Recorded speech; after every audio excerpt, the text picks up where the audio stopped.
The new king, King Charles III, says we're in a moment of great sadness. Her Majesty, Queen Elizabeth II, died yesterday at Balmoral Castle in Aberdeenshire. She was 96. Her son, Charles, became the new monarch straight away. We'll hear from him later today. But first, the bells ring out at Westminster Abbey as some of you share your thoughts about the Queen. She helped me a lot during the pandemic as I lost my job, and her speech kind of got me back on my own feet. She reminded me a lot of my nan, who we sadly lost in 2021, so it's brought up quite a lot of emotions for me. More of you over the next half an hour for this special news programme. We'll explain what's happened and steer you through what happens next. The Queen recently became the first British monarch to celebrate a Platinum Jubilee, marking 70 years of service. Daniel Rosny looks back on her life. In recent times, we didn't get to see Queen Elizabeth II as much as we used to. Mobility issues in the last year meant most of her work was done in private at home. But during the Platinum Jubilee celebrations, there were 2 appearances on the Buckingham Palace balcony. And of course, Paddington came for tea. Perhaps you would like a marmalade sandwich. I always keep one for emergencies. So do I. I keep mine in here. But as well as the humour and the celebrations, the Queen was a source of comfort to many. I want to thank everyone on the NHS frontline. She spoke to the nation at the beginning of the first COVID lockdown. We will be with our friends again.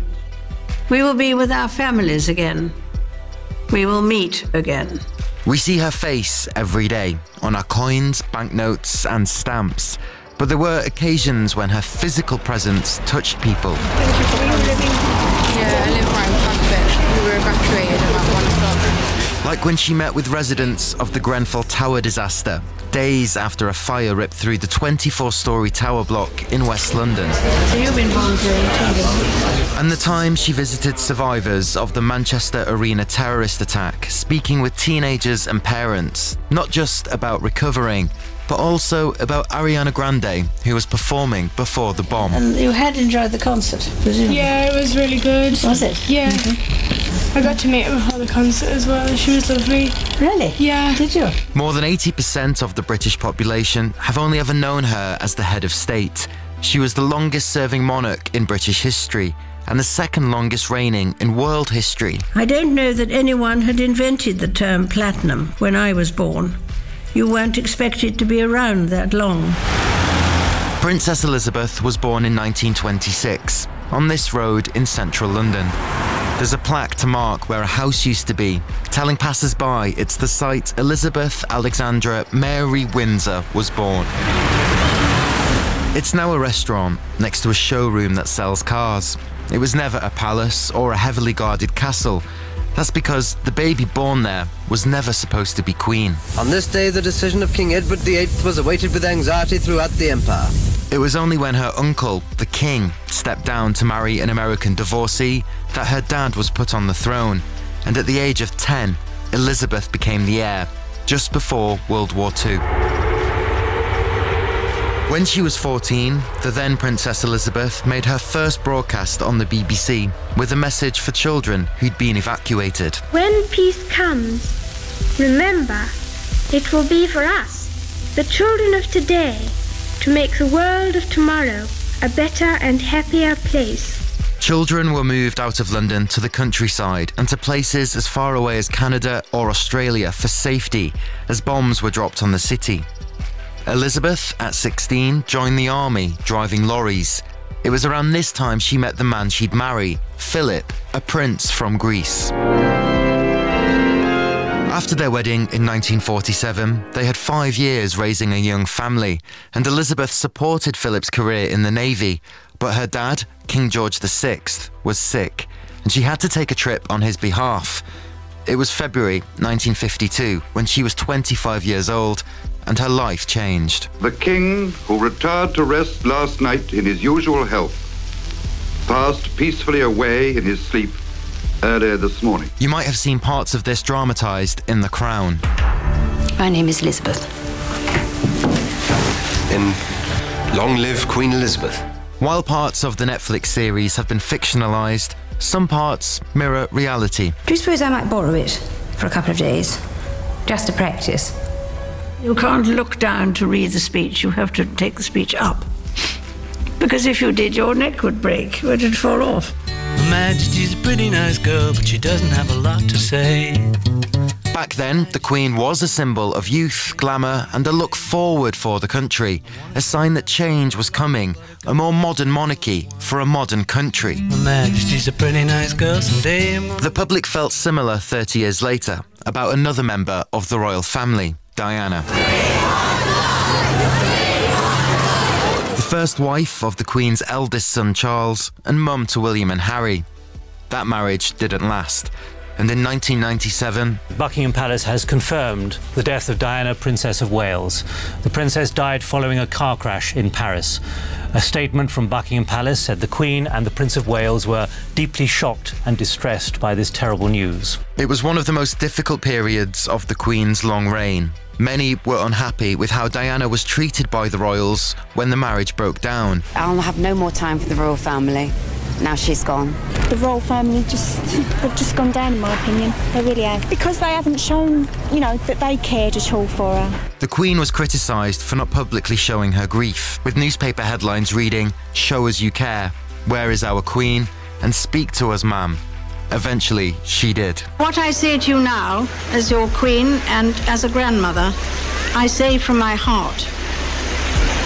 First, I want to pay tribute to Diana myself. Prince William spoke about that time 20 years later. At the time, my grandmother wanted to protect her two grandsons and my father as well. He was at Balmoral Castle in Aberdeenshire with his younger brother Harry and the other royals when they got the news their mum had died. Our grandmother deliberately removed the newspapers and things like that, so there was nothing in the house at all, so we didn't know what was going on. In the years after, the royal family's relationship with the media changed dramatically. Younger members were better protected, but they were also more open to doing interviews, and it made them more relatable to the public. At one point, it would have been unthinkable for Charles to marry his second wife, Camilla, but attitudes changed too, and in 2005, there was a small ceremony. Charles and Camilla, you have committed yourselves to each other in marriage, and your marriage is recognised by law. 6 years later, though, there was a much bigger royal wedding, as Prince William married Kate Middleton. I, William Arthur Philip Louis. Take thee, Catherine Elizabeth. Take thee, Catherine Elizabeth. And the royals, led by the Queen, were popular with the public once more, with a couple of viral moments along the way. Good evening, Mr. Bond. Good evening, Your Majesty. The Queen being escorted to the London Olympics by James Bond, and then her grandson, Prince Harry, got her involved in a reaction video to the then US President Obama and his wife. Oh, from Michelle. Hey, Prince Harry, remember when you told us to bring it at the Invictus Games? Careful what you wish for. Oh, really? Please. As we heard from Prince William, her grandchildren were close to her, and they frequently got mentioned in her Christmas Day speeches. And when Harry met Meghan, the Queen was thrilled. She's an incredible woman. And the corgis took to you straight away. That's true. For the last 33 years been barked at. This one walks in absolutely nothing. Just laying on my feet during tea. It was very sweet. Just like, oh. But the fairy tale didn't last. Harry and Meghan wanted out, causing a crisis. The Queen maintained they were much-loved members of her family, but accepted they'd be stepping away from royal life. It's easy to have an image of it that is so far from reality, and that's what was really tricky over those past few years. They said someone in the family spoke to Harry about what the skin colour of their children might be, as Harry is white and Meghan mixed race. Harry said it wasn't the Queen. There was more though. I just didn't want to be alive anymore. Again, the Queen responded publicly, saying they were much-loved members of her family, and she was saddened to learn the full extent of how challenging it had been for them. That wasn't the only TV interview, though, to cause anger at the royals. Going to Pizza Express in Woking is an unusual thing for me to do. Prince Andrew, one of the Queen's sons, was heavily criticised for his friendship with a convicted sex offender. He was also accused of sexually assaulting a 17-year-old 3 times, which he's consistently denied. It has been what I would describe as a constant sore in the family. Outside of palaces and castles, the country and the world had their own challenges. From this evening, I must give the British people a very simple instruction. You must stay at home. Well into her 90s, she isolated during the lockdown with her husband Prince Philip, the Duke of Edinburgh, at Windsor Castle. It was there in 2021, not long before his 100th birthday, that he died. He has quite simply been my strength and stay all these years. They'd been married 73 years and had 4 children together: Charles, Anne, Andrew and Edward. That mischievous inquiring twinkle was as bright at the end as when I first set eyes on him. COVID restrictions meant the Queen had to sit alone at the funeral. It was an image that touched the country. A woman who dedicated her life to public service, dressed all in black, at the age of 95, saying goodbye publicly to the man she loved. I have drawn great comfort from the warmth and affection of many tributes to his life and work. While at times the role and relevance of the monarchy is questioned in a 21st century world, the majority of the public had support, affection and respect for Queen Elizabeth II. I declare before you all that my whole life, whether it be long or short, shall be devoted to your service and the service of our great imperial family to which we all belong. If you are just joining us, this is a special news programme. We're hearing tributes to Queen Elizabeth II, who died yesterday, aged 96. Her son Charles is now the king. He's on his way back to Buckingham Palace with his wife Camilla, who is now Queen Consort after they stayed in Scotland overnight. He is due to speak to us, the nation, later, before being formally proclaimed king tomorrow morning. A funeral for the Queen is expected within 10 days. We'll go to our reporter at the Palace in London in a moment. First to Ikra Farouk, who's been talking to some of you in Edinburgh. It's an incredibly sad day. I think she was a fantastic woman. Everything she did for the country was amazing. I think everybody's got their own opinions on the royal family themselves, but her as a woman, absolutely amazing and a great role model. Here at Holyrood Palace, which is the Queen's official home in Scotland, the rain has been falling, but the crowds are gathering and it's not stopping people coming here to pay their respects and lay flowers along the gates. It's definitely a bit sombre. Yeah, you can see a lot of people are a bit shaken by it. Oh, it feels very strange just in terms of people talking about it. It's strange to be a tourist when something so major is happening in this country. I was probably not really into the monarchy, and as I've got older I just realised how much it means, just her being there your whole life. It's definitely strange because obviously it's never something that's ever happened in my lifetime. I'm training to be a teacher, so in the future when I've graduated I will be teaching this to the children. I'm obviously going to be able to say firsthand to the children, look, I was there when this happened. I'm going to be able to tell them firsthand. Thanks to you guys in Scotland. Sam Harris here at Buckingham Palace, the Queen's other home. We're outside the black and gold gates at the front. The Union Jack flag is flying at half-mast and we can see the Queen's Guards wearing black armbands on their red uniforms. The notice which was put on the main gate to the palace last night announcing the Queen's death is still there in a brown frame. There were hundreds of people here last night and this morning there's still a lot of you gathering to pay your respects. We've travelled overnight, so specifically for this, yeah. Okay. Where have you guys travelled from? Hartlepool, North East near Newcastle. Got on a coach and drove down, booked the tickets last night. Well, obviously it's very heartbreaking, but at the same time it's nice to see people come together and actually celebrating her. It's quite unifying because obviously the Queen's been such a present figure in all of our lives, and I was fortunate enough to meet her, so that's obviously been my favourite. How did you meet her? I met her at the opening of the new Jubilee Gallery at Westminster Abbey, and I met the now King as well. As you will have seen, lots of tributes, and our politics reporter Jordan Kenny is just around the corner from Buckingham Palace at Westminster, where politicians have been arriving to pay their tributes to the Queen in Parliament. The bells of Westminster Abbey, just across the way, have been ringing since midday.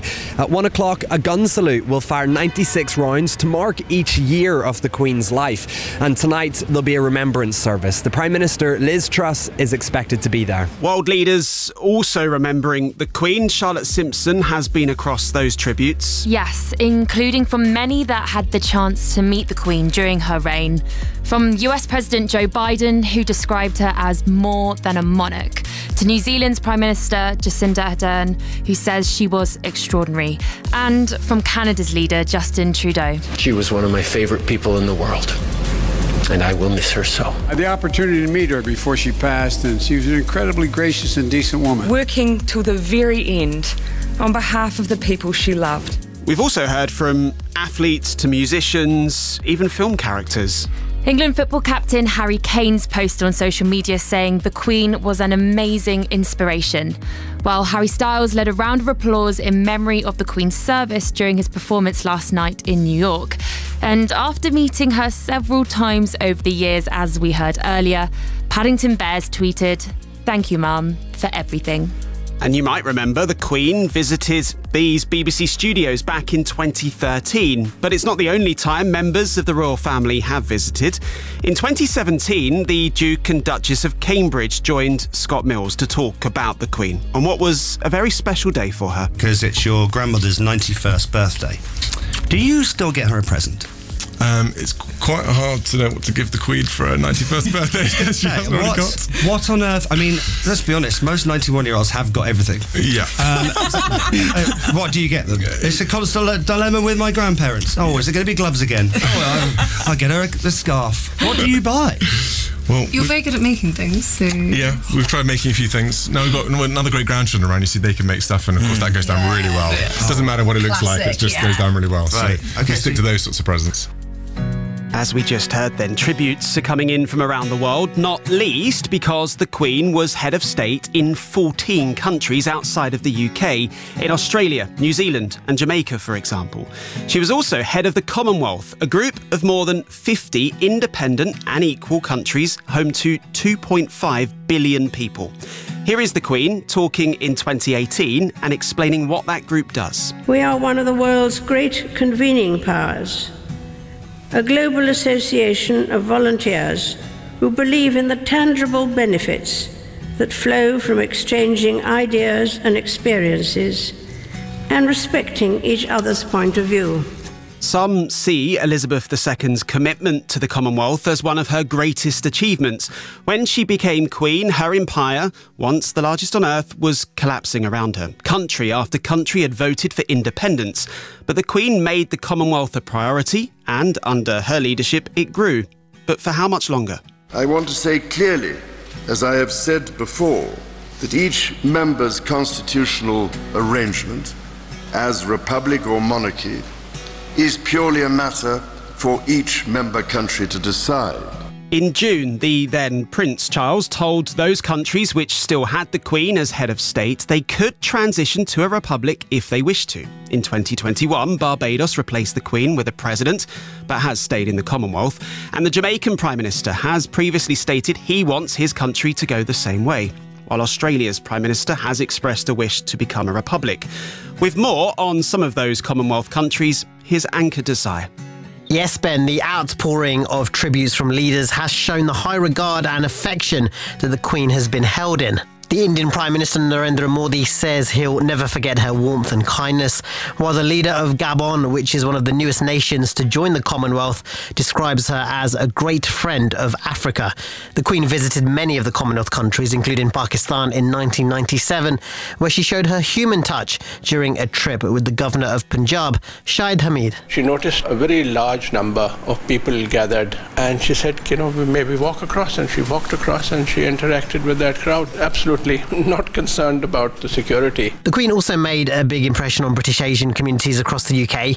Here's entrepreneur Manoj Lardwa. Over so many decades of turbulence, of upheaval, she was the one constant, the one stable force. As for what her legacy will be when it comes to the Commonwealth, it's a question I've asked Dr. Linda Yu, who leads the Royal Commonwealth Society. I think what she promoted was a group of not just countries, but linking the people who shared values like friendship, peace, development, because she imprints on people and she inspires people, especially young people. To me, that's where her lasting impact will be seen. How do you think she dealt with sometimes the controversy around Commonwealth and some people's impression of empire? You hear it described as the modern Commonwealth. I think this is where the stress on equal nations coming together because they share values. And I have seen how she always embraces multiculturalism. I think it's that which moves people forward. It is 10 minutes to 1. You're listening to a special BBC News programme. As we've been hearing, the new king, King Charles III, is travelling back to Buckingham Palace this afternoon. He spent the night at Balmoral in Aberdeenshire, where his mum, Queen Elizabeth II, died yesterday. Look, we know there are a range of feelings on this. There is no right way to feel or act. But in a moment, we'll hear from some more of you on what the Queen meant to you. And it took a lot of preparation. I know that I got a lot of lists and things that I should practice and not say and say. Ooh, yeah, I did a little bit of prep actually, but I didn't have to do too much prep because when I got there, actually I feel like the Queen is pretty good at banter. Before that though, let's take a look at what happens next with the royal family in the weeks ahead. Here's Olivia Lepoidova. Whether you're a fan of the royal family or not, the country is now in a mourning period. Take a look around. Flags are being flown at half-mast and billboards have pictures of the Queen on. The next week will be like no other you or I have ever seen before. 200,000 people travelled to pay their respects to the Queen Mother here in 2002, but that's expected to be eclipsed by those heading to London in the coming days. Queen Mum, greatly missed. Those that travel will head to Westminster Hall to remember the Queen, who will lie in state until her funeral. That ceremony will be attended by officials from all over the world. But it's not the only work that's going to be happening behind the scenes. Your Majesty, Mummy. Prince Charles is now king, although the coronation service where he'll be crowned will take months of planning. That doesn't mean he won't be working though. After spending some time with other members of the royal family, the new king is due to travel across the UK before his mother's funeral. And we'll probably hear more of this as well. Looking back, we think of the countless state occasions that are milestones along this nation's road.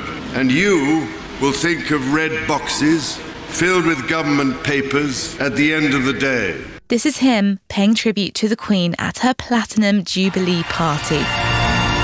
Standing on a blue, red and white lit stage outside Buckingham Palace, Charles was joined by his wife Camilla, our new Queen consort. He is probably the fittest man of his age. He'll walk and walk. He's like a mounted goat. A Facebook-using, ballet-practicing Queen. She's even a fan of Wordle. Charles and Camilla were both divorcees when they married in 2005. By thy blessing, let these rings be to Charles and Camilla, a symbol of unending love and faithfulness. Because of uncertainty about the public's opinion around Camilla, it was initially suggested she might be known as Princess. That was until Queen Elizabeth stepped in. At the start of 2022, she said she wanted Camilla to be known as Queen Consort. Of course, it's a great honour. We have a new king and queen to get used to then. But it's not the only thing that's going to change in the days, weeks and months ahead. New currency will be issued, so expect to see the King's head on coins and some notes, with Queen Elizabeth's currency slowly removed from use. While some sports teams, like these England footballers, will have to get practicing.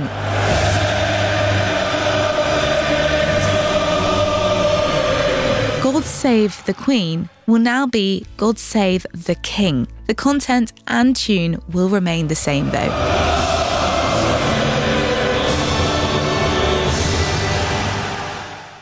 Queen's association with sport stretched far wider than the national anthem, though. She handed the World Cup to England's male footballers at Wembley in 1966. She was previously patron of the English and Welsh rugby unions. She attended Wimbledon several times. The Queen even once watched a sack race at the annual Highland Games. So let's get to our sports reporter, Betty Glover. And attention is on this weekend's sport, Ben. The FA and the Scottish FA have postponed all football fixtures, so there'll be no Premier League, English Football League, Women's Super League and Scottish Premiership matches over the next few days. The Premier League says, "We in our clubs would like to pay tribute to Her Majesty's long and unwavering service to our country."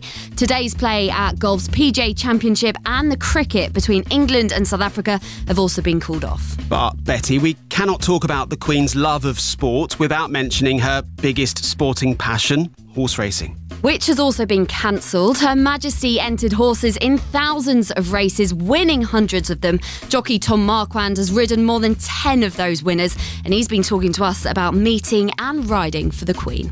Inside the final furlong, and it's Dunfermline and Willie Carson. Could this be another Royal Classic? Alleged is fighting back, but Dunfermline has the advantage. So I was very lucky when I was apprentice at Richard Hannon's. She would come down once a year and come to see her horses that were in training, and the first time I ever met her, it was actually we ended up having a cup of tea with her in the boss's house, and it was a pretty surreal experience. That was the first time I met her, and then the first time I rode for her was sort of in the middle of my first season at Lingfield for Roger Charlton, and just to put on the silks is an honour in itself, and I've been very lucky since, I suppose. Here comes Educator though, bearing down on the leader. Basically, you get on the horse, try and win, and hope that the Queen was watching, in the likelihood that she probably was. Instrument has a neck in hand. A royal win in the Gold Cup! That day at Ascot, it was clear as day for anyone to see the pure elation and pleasure that she got from Estima winning the Gold Cup, and they were great images for everyone to see. Her Majesty the Queen only presents 2 trophies during Royal Ascot, and look at the delight there, the sheer joy. I think the Queen's legacy within racing will hold forever. Her breeding programmes alone, let alone her success on the race course, has been fantastic. Come up after the next race. Come up after the next race. All right. Present you with the Royal Box Sweepstakes. Many congratulations. Everyone's taken great pleasure in watching our horses do well, and people will remember forever, and it's fantastic that we've had the support in racing from her that we've had. It wasn't just champion jockeys who had the privilege of meeting the Queen, though. Elizabeth II left a lasting impression on people all around the world, including lots of you, as Sam Gruet's been hearing. And for many of you, the news has brought back some personal memories. Hearing the news of the Queen passing yesterday, for some inexplicable reason, was like losing my mum all over again. She helped me a lot during the pandemic as I lost my job, and her speech kind of got me back on my own feet. She reminded me a lot of my nan, who we sadly lost in 2021, so it's brought up quite a lot of emotions for me. Becky, Charlie and Nathan there.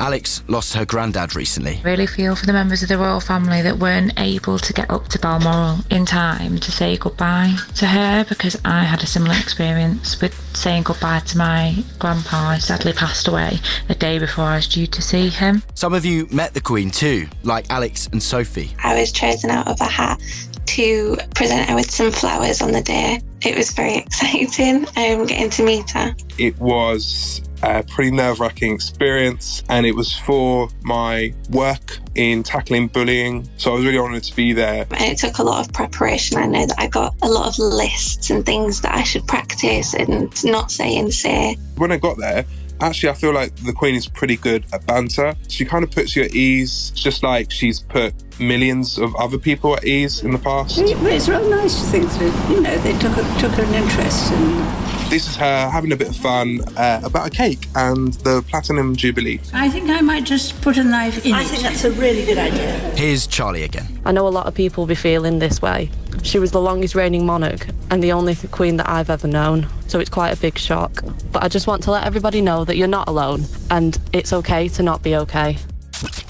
Yeah, nice words, and thanks for getting in touch. This has been a special news programme on Her Majesty Queen Elizabeth II, who died yesterday at the age of 96.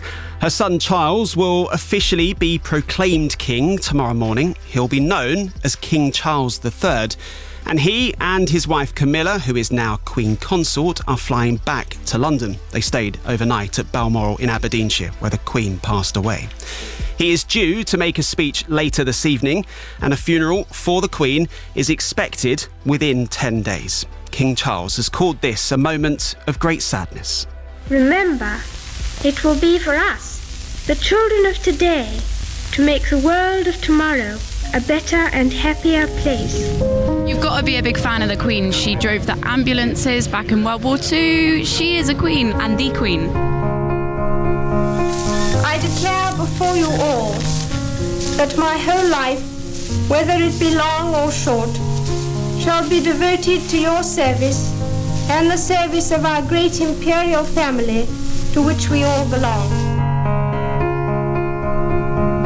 I'm not sure if I'm a fan of the royal family, but I'm definitely a fan of the Queen. We will be with our friends again. We will be with our families again. We will meet again. I think everybody's got their own opinions on the royal family themselves, but her as a woman, absolutely amazing and a great role model. I think a lot of people feel the loss. Perhaps you would like a marmalade sandwich. I always keep one for emergencies. So do I.